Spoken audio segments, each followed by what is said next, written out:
इस वक्त मैं हूँ गांगते मॉनेस्ट्री में। इन खूबसूरत वादियों को देखकर मुझे हमारी बॉलीवुड की एक फिल्म याद आ रही है। तब कुछ लोगों ने विराट और अनुष्का को पहचाना।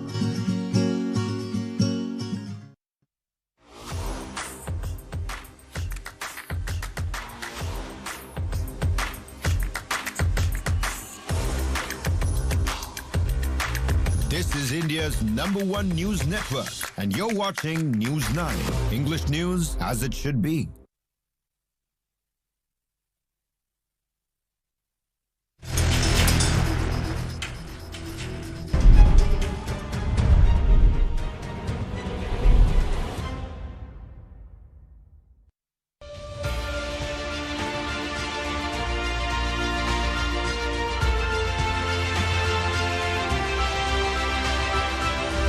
So welcome, my friend.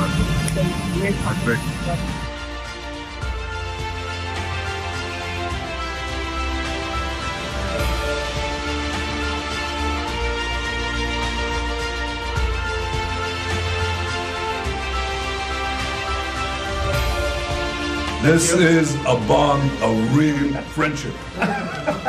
Great friend, my great friend.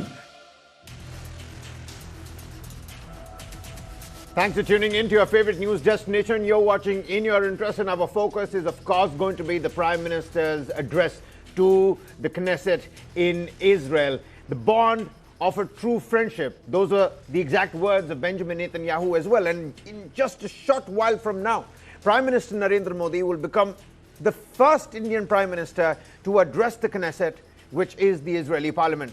In a historic moment for Indian diplomacy, needless to say, Prime Minister Narendra Modi, he earlier arrived in Israel, in Tel Aviv, to a red carpet welcome, marking the beginning of a high-stakes two-day state visit. The warmth of this relationship, like you just saw, was on full display right at the Ben Gurion Airport.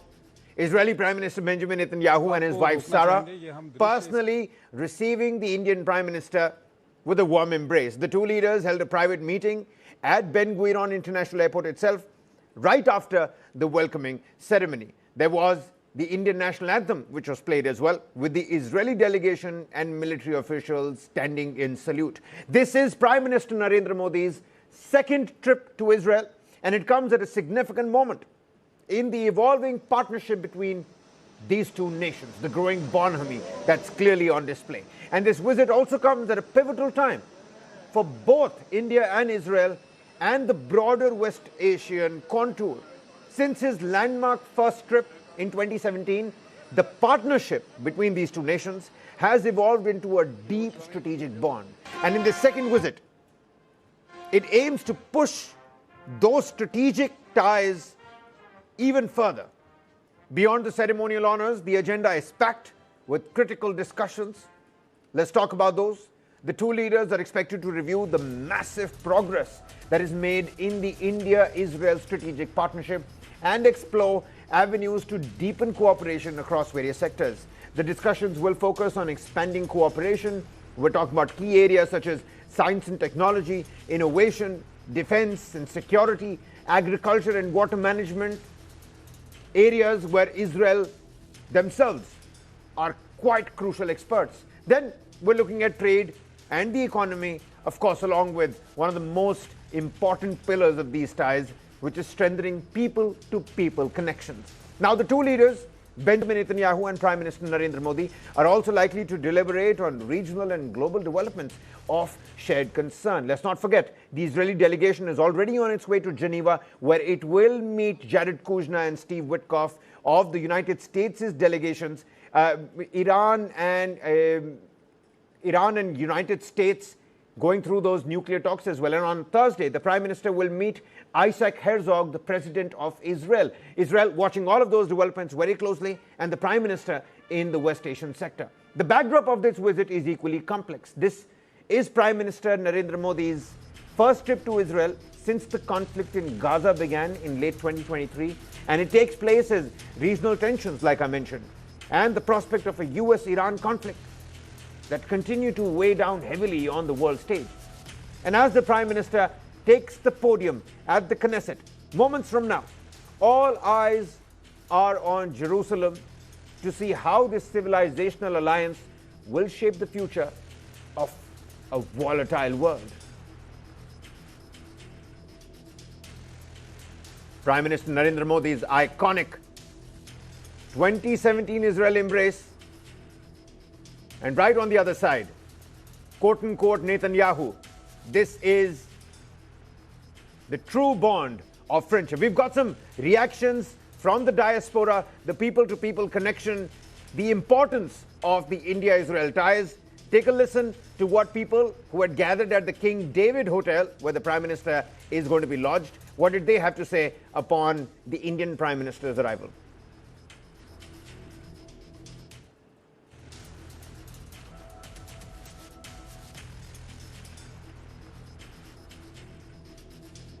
But before we do that, let me quickly introduce Major General Sanjay Soy, defense and geopolitical expert, with us here on the broadcast. General, what a big, big day. We branded Shalom Modi, but not just Shalom Modi, Shalom to a bonhomie, Shalom to a greater partnership that continues to grow on. We've got so much that's on the table when it comes to defense acquisition, when it comes to partnerships, when it comes to trade, when it comes to the geopolitical churn. How significant is this particular moment in India's history and the history between these two nations? In fact, Kabir, I would say that Israel has always been a friend of India, not, right from 1971 onwards, when in 1971 war also they had supported India. In fact, that is very, very interesting.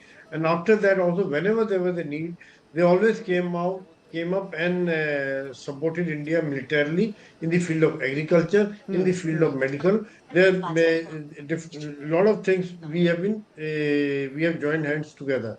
Now this visit makes it very, very interesting, because at present geopolitical situation is very, very volatile, especially in the Middle East. USA is building up against Iran, and at the same time Iran is threatening Israel as well as USA. So under these circumstances, when the Prime Minister Modi is visiting, it has a different connotation. Absolutely. On the one hand, it shows the trust of the Israel in Modi in welcoming him, and we are looking forward to different deals, whether in the field of defense, whether in the field of agriculture or science and technology, AI, robots.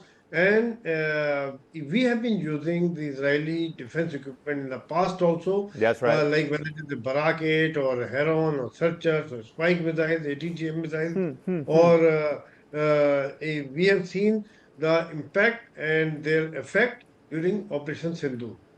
In fact, now I would like to add here is that since after Operation Sindhu, we were very effective in foiling the attack by Pakistan. However, we need to upgrade, and That's right. we are planning mission Sudarshan Chakra.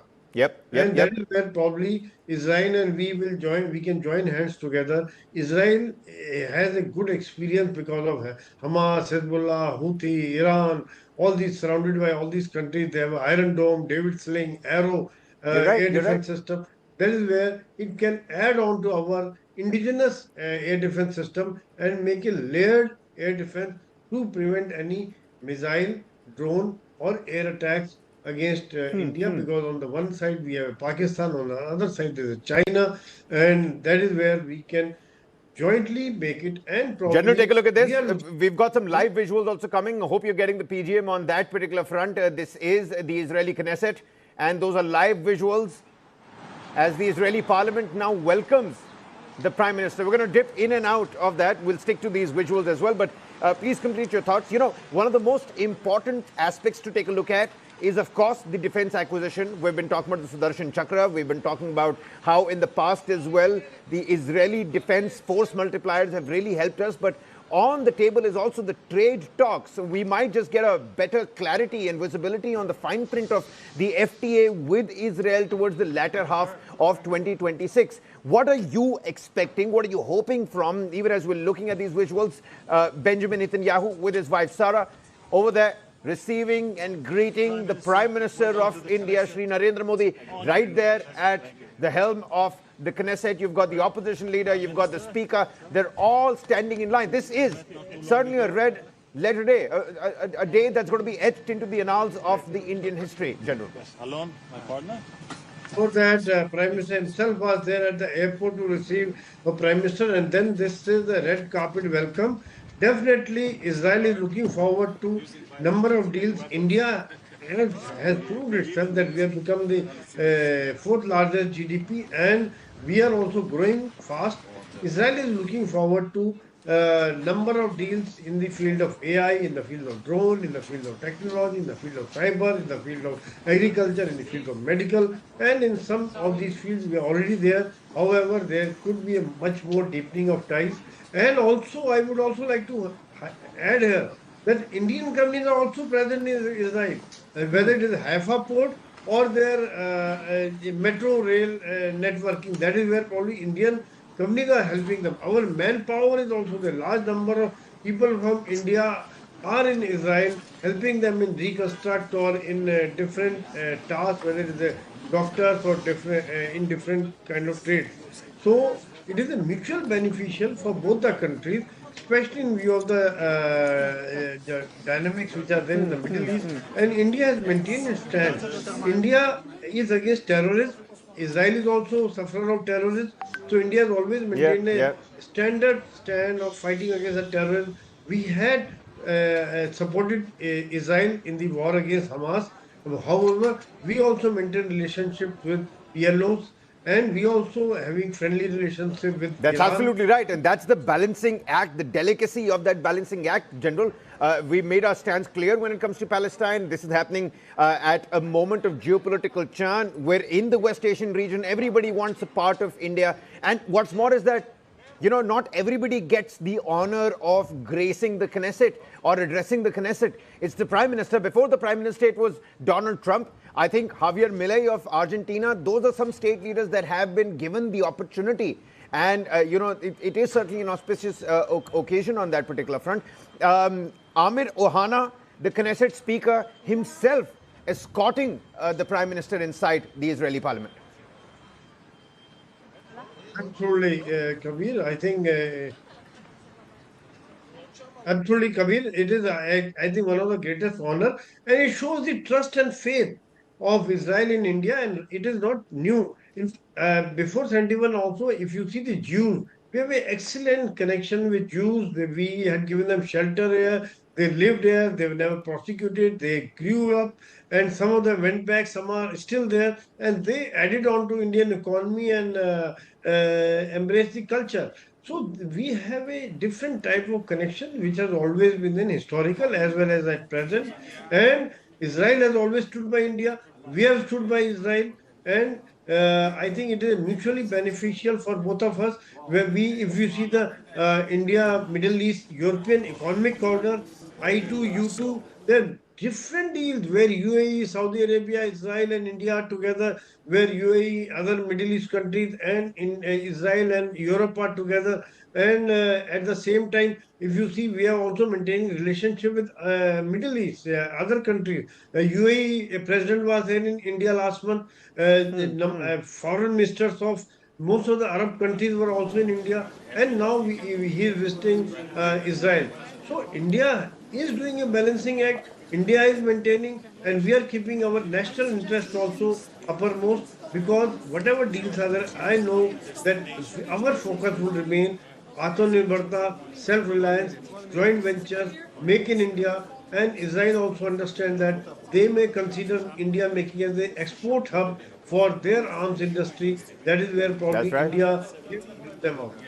Yeah, you know, General, look at these pictures. These pictures speak of, you know, the growing bonhomie, walking so close. You've got the Speaker of the Knesset.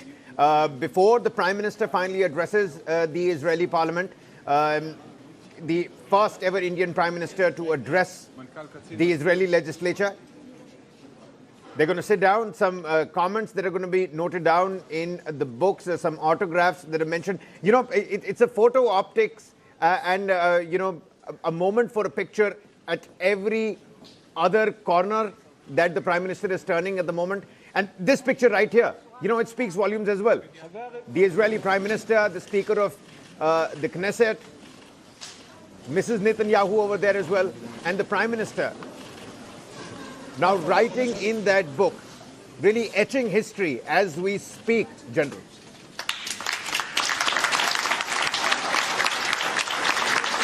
A rapturous applause for the Indian Prime Minister. It's a photo moment every few steps as they gracefully and very delicately chart the red carpet right into the Israeli parliament. Very soon, moments from now, ladies and gentlemen, that address that we've all been waiting for. Just to help the viewers understand, it's going to be Amir Ohana, the Knesset Speaker, who's going to begin the proceedings. Benjamin Netanyahu, the Israeli Prime Minister, next. You've got Yair Lapid, the leader of opposition, who will then address the legislature, and then it's all the spotlight on the Indian Prime Minister. He's walking around like a celebrity, General. Don't you see that? ראש ממשלת הודו, ראש הממשלה מודי, שלום. שלום.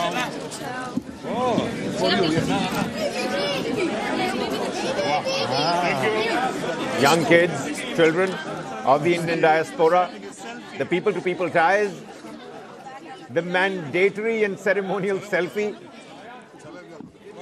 The Prime Minister is a quote-unquote celebrity over there. Hello, Prime Minister. A quick interaction with the diaspora members before the Prime Minister makes his way inside the inner sanctum of the Knesset.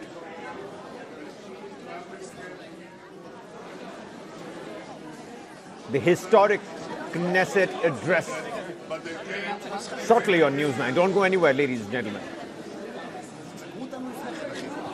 Major General Sanjay Soy continues to be with me here on the broadcast. General Soy, before we finally listen in to the Speaker, before finally the proceedings begin, your submissions, your a final word from you as to what's really on the cards and how big of a development this actually is. We can't talk enough about it.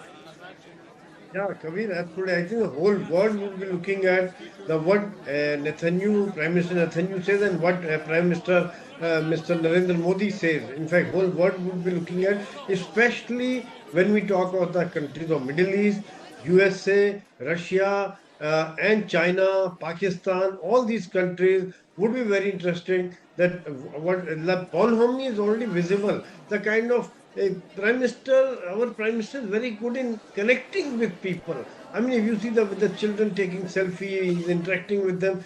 That is a personal connect is always there, and he also connect the way he has connected with the President Netanyahu. That also speaks volumes of depth of the relationship, and I'm sure we are all looking for very positive outcomes, both in all kinds of fields: trade, defense, agriculture, medical, people-to-people connect. I mean, there are fields are unlimited, and I'm sure whole world is looking at it. General Eli Pears, Director, International Relations, Israel Defense and Security Forum, joining us live from Jerusalem, Israel, also with us on the broadcast. Eli, what's the, how does it feel there in Jerusalem at the moment with the Indian Prime Minister? What's the word on the ground? We know that all the newspapers had the Prime Minister's pictures right there on the front page. But what does this picture essentially tell us? Little kids? Yeah, it's much more than just two heads of state meeting each other. The streets outside of my home, just a few kilometers from the Knesset, are lined with Israeli and Indian flags. The images we just saw